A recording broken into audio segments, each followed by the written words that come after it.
জিজি প্লান্টের একটা ইন্টারেস্টিং বিষয় হচ্ছে এটা পানি ছাড়া ভালো থাকে, মানে যদি বেশি পানি আমরা দেই গাছটা মারা যায়, সহ্য করতে পারে না, যেহেতু ওর একটা মাটির নিচে আলুর মতো টিউব থাকে।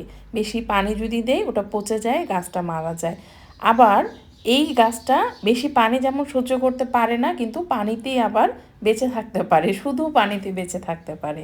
যাদের একেবারে অপশন নেই মাটির, তারা পানিতেই চারা করতে পারেন এবং পানিতেই রাখতে পারেন, ভালো থাকে গাছটা।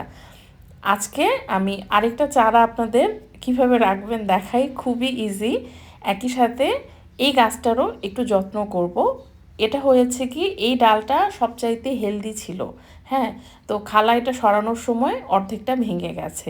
এখন জিজির ক্ষেত্রে যেটা হয়, অন্য গাছে যেমন ডালটা ভেঙে গেলে তার আশপাশ দিয়ে ছোট ছোট নতুন ডাল বের হয়, জিজি প্লান্টের ক্ষেত্রে এটা হয় না। এটা যদি মাঝখান থেকে বা উপর থেকে ভেঙে যায়, তার মানে এটা গোড়া থেকে আপনার কাটতে হবে, কারণ এটা শুধু গোড়া থেকেই নতুন ডাল বের হয়। এটার মাঝখানে কাটলে তার দুই পাশ দিয়ে অন্য গাছের মতো ডাল বের হয় না। তো এটা যেহেতু কোনো কাজে লাগবে না, আমি এটা কেটে আলাদাভাবে বসিয়ে দেব, যাতে এটা থেকে চারা করা যায়। এই গাছটা আপনাদের শিকড়টা দেখাই। এটার মজার বিষয় হচ্ছে, যখন আপনি ডালটা বসাবেন পানিতে, কিছুদিন পরে ডালটা পুরাটা ফেটে যায়। ফেটে গিয়ে ওর চারপাশ দিয়ে ছোট ছোট শিকড়, এই যে দেখেন শিকড় বের হয়, এবং মাঝখানে আস্তে আস্তে ওর যে টিউবটা সেটা রেডি হতে থাকে। এরপরে আপনি এটা পানিতেই রাখতে পারবেন অথবা মাটিতে ট্রান্সফার করে দিতে পারবেন। মাটিতে যদি দেন গ্রোথ খুব ভালো হবে, পানিতে সারভাইভ করবে বাট মাটির মতো গ্রোথ হবে না। আমরা কাটার সময় যেই চাকু বা ছুরি যেটাই ব্যবহার করি না কেন, সেটা অবশ্যই স্যানিটাইজ করে নিতে হয়। অনেক সময় দেখবেন কোনো গাছের ডাল কাটার পরে সেই ডালটা মারা যায় বা গাছটা ইনফেক্টেড হয়ে যায়, এটা হয় ছুরিটা যদি আমরা স্যানিটাইজ না করি। এটা কাটা হয়ে গেল, এখন শুধু আমরা এটা পানিতে রেখে দেব।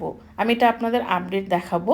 যারা জিজি প্লান্টের চারা করতে পারেন না বা যাদের কাছে মাটির অপশন নেই, তারা পানিতে রেখে দেন। এভাবে আপনি আপনার টেবিল টপে বা অন্য কোথাও রাখতে পারবেন, দেখতেও সুন্দর লাগে। আপনি যদি কয়েকটা জিজি প্লান্টের ডাল এনে পানিতে রেখে দেন, এভাবেও কিন্তু আপনার একটা সেট আপ হয়ে যাবে।